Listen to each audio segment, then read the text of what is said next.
Okay, so let's be fair kay Norman Mangusin. Pakinggan naman natin yung side niya. Okay, let's go. Bintang nila, natapos na PGA bukas po para sa inyo. PGA bukas kay Norman Mangusin. Thank you, sir. lahat po ng binibintang nila, natapos na ho noong 2020 pa, naging kaso ko na ho lahat yan. Okay. At nakwit ho ko dyan. Ngayon ho, yung laban namin ni Makagago, ako ho ang unang nagsampa ng kaso sa kanya. Oo, ako ho unang nagsampa, ako ho unang nawaran. Kamukha ni Franklin Miano yung nasa likod na pulis, no? So, unjust fixation lang kung ipahiya nyo ko sa buong Pilipinas. Grabe, para akong pumatay. Tama siya doon. Hindi siya mali doon sa sinabi niya. Ang kaso niya is only unjust vexation. That's the smallest case or the hindi yan yung pinakamalaking kaso na pwedeng ikaso mo sa tao, but definitely yan yung the smallest case. Nabasa naman natin, 'di ba? Usually wala ngang bail yan eh. Walang bail recommendation yan kasi nga it's a very light case na ang penalty is 0 to 30 days, yung 1 to 30 days sa kulungan yung kaso. 'Di ba? Sa kanya, maraming counts pero still nasa korte na yan eh. Korte na magde-decide kung ano yung kakahihinatnan niyan. In fact, mga lords, meron akong fiscal dito, si Fiscal Fred Nohara, na nagbigay ng dissenting opinion sa mga nangyayari. Okay? Parang siguro, anong tawag mo rito?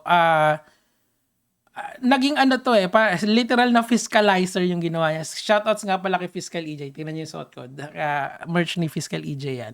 So, ano yung pinapoint ko rito, mga lods? Ang pinapoint ko kasi dito,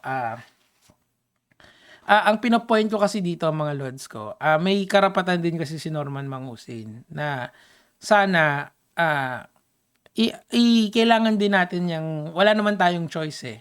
Sa ayaw at sa gusto mo, miski hindi mo gusto yung tao, meron pa siyang rights. And may point din siya dito. Kasi nga, ba't pinreskon? Kasi nga, 12 counts of unjust vexation lang yan eh.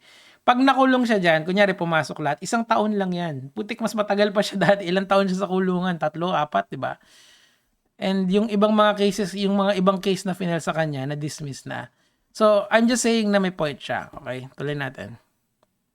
Yung sinasabi niyo marami ko inistapa, 2020 pala, dami nang nagsasabi niya, wala naman nagkatotoo kahit isa. Tapos papahiyahin niyo ako, national TV, yung ganito. Rakesyo ako daw ay nagmura kay ganito. Merong dahilan ho yun kung bakit ako nakapagsalita ng hindi maganda sa Huwag isang kang umiyak! Tanga ka! Iyak! Meron hong dahilan yun. Pero, well, ganito.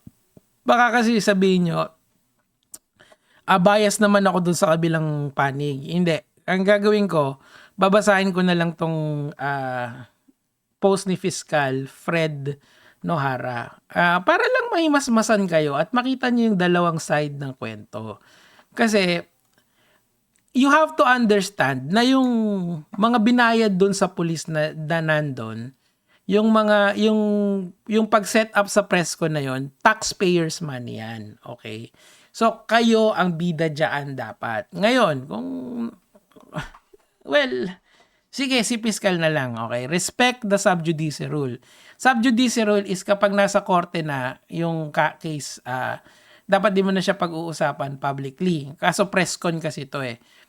Dapat pinresent lang nila si Norman Mangusin and that's it. Yun yung gist nito. Pero, break it down natin siya.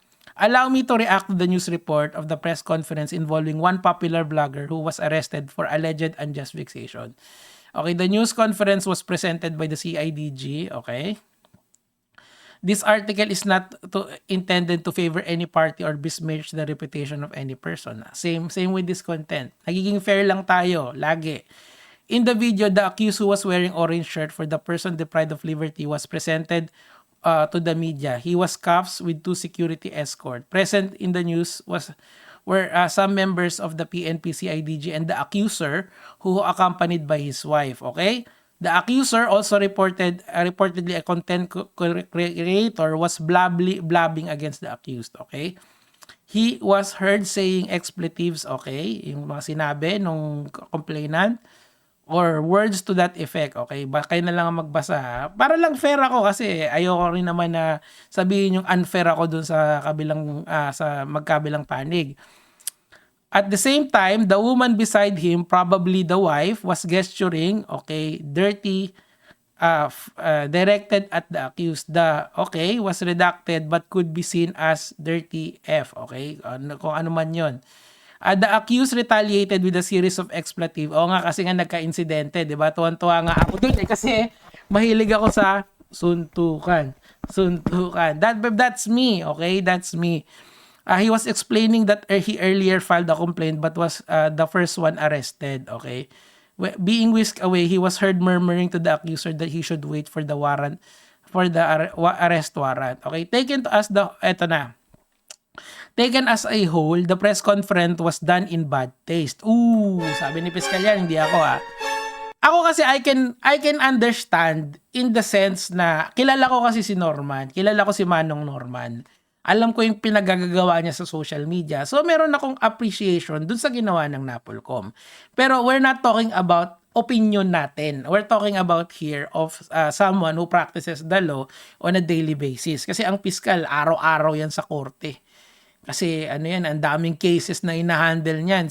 Sabi sa akin ni Fiscal EJ, siya, 20 to 30 cases a day siya, di ba? The PNP CIDG allowed the protagonist to utter expletive and profanities in full view of the members of the press and present and captured by their cameras, okay? So, tingnan natin kung ano yung tamang gawin dyan. Kasi of course, ang mga piskal natin, they would know what is right from wrong on a legal standpoint. The police authorities should not have allowed parties the case to speak. Okay, I think that's fair. Bakit? Kasi sila yung litigante. Like for example, ako, yung mga cases ko, ba't di ko na dinidiscuss sa social media? Because of the sub judice rule. I respect that rule. Nico David, ikaw naman Nico David, blah, blah, blah, blah. I don't care. I don't give a fuck about your opinion sa nangyayari sa buhay ko outside of social media. Pero, yung mga, especially in the legal sense, di ba? Kasi nga, ang pwede lang natin pag-usapan dito, what is publicly available. Okay? Ordinarily, they were supposed to explain to the press conference for the arrest. Ordinarily, ito yung tama. They were supposed to explain to the press the reason for the arrest, unjust vexation, okay, and the crime which was arrested. Dapat ganun lang. Eto si Norman Mangusin, inaresto namin siya unjust vexation. Tapos, that is the purpose of the press conference. Yun. In the States, usually the head of the police unit, the spokesperson who does the talking. Okay, so ibig sabihin, yung dapat, yung hindi yung head, okay, yun yung pinopoint niya dito. After a brief statement, the presenter answers question thrown by reporters, okay? As law enforcement, pero iba yung nangyari rito kasi para siyang nagkaroon ng altercation, okay?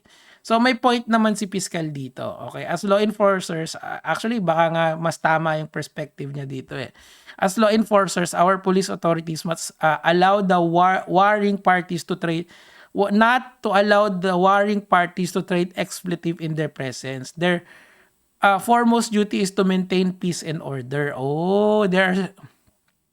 They are not supposed to fan the flame as so to speak. Oo nga naman. Kasi nga, of course, si Manong Norman, meron siyang side, yung complainant, meron din siyang side. So, dapat, neutral party lang ang police. Pero kanina kasi talaga, gets ko naman yung Napolcom kasi vlogger ako So, gets ko yung pinanggagalingan nila. Napapanood ko yung ginagawa ni Norman. So, siguro, again, ang reasoning ko, kung ako yung tatanungin mo, siguro, ang reason nila dyan, they need to, they really need to show people not to, yung kay Norman, di ba? Pero, again, I'm just being fair. Yun lang yung ginagawa ko rito. Pero ako, ang opinion ko kay Norman, my opinion, is a big red flag. Kung ako sa inyo, wag nyo na lang suportahan. Kasi, kung ako sa inyo, pero kung gusto nyo naman manood, tas sumausaw sa drama niya, bahala kayo. Kasi nga, any form of publicity, good publicity, wala naman, ganun talaga siya gumagana I consider myself the press conference was staged. Ayan na, was staged. Bakit staged? Okay? In order to embarrass the accused. Oh, no. Okay, hindi ako nagsabi nun yung piskal yung nagsabi nun. I can surmise the press conference was staged in order to embarrass the accused. It must be noted that the case is now with the court. Thusly, it's already sub judice. The rules on sub judice bar any person from commenting issues which are under litigation. See, alam nyo lang na may cases ako with some other people. Hindi nyo nga kilala kung sino na yung kung ano yung status, kung ano yung nangyayari. Kasi hindi naman ako required sa inyo. Magsabi kung nasa na yon, di ba? It's all good. Kasi nga, ako kasi na-appreciate ko na talaga yung totoong essence ng due process. Talagang kahit anong sabihin ng buong Pilipinas, walang walang kwenta yon. Kailangan focus ka lang sa focus ka lang dun sa case itself, 'di ba? Ganun talaga siya, wala tayong magagawa doon.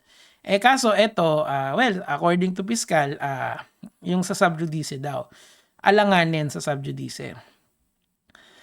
Okay, these are intended to insulate the court for any influence that may be created, comments made out of the court. Kasi siguro isa din yan kasi merong phenomenon kasi sa psychology na parang called psychological priming na tinatawag. Sige, balik pa tayo sa psychology. Mag-double tayo sa psychology. Kasi psychological priming is when you introduce an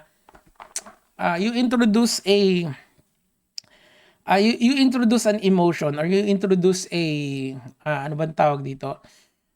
An emotion, a reaction on first hand para makopy yun nung tao. Like for example, kay Mangusin, pwede kong gawin sa inyo is galit agad yung start ko. PI itong si Mangusin, deserved niya yan. So kayong nanonood sa akin, I would prime you to inherit my emotion or to carry over my emotion sa inyo na magagalit kayo. Ini-introduce ko kayo ng stimuli na galit ako para eventually matransfer sa inyo yon. Hindi naman sa lahat ng oras matatransfer sa inyo. Like si Fiscal kasi nakita niya na lahat yan. Alam niya na yung back and forth ng batas. So alam niya na may karapatan din si Mangusin. Kahit na gigil ako, he would look at this objectively. That's the purpose of us learning critical thinking. Kasi I could prime you. Ngayon, hindi ko sinasabi ang Napolcom is priming everyone to hate on Mangusin. Kasi kung nanonood kayo ng mga pinagagawa niya, Maticels, alam niyo na yung ginagawa niya, di ba? Pero having said that, miski alam na natin yung pinagagawa niya, may rights pa rin siya. Yun nga lang, sana next time, Manong Norman, kung sasaba ka sa ganito, huwag mong tulugan yung rights mo. Sigurado naman may abogado ka and magaling naman, malamang yung makukuha mong abogado na tututok sa mga cases mo. Okay, so yun lang naman po yung sa akin. Be fair lagi, mga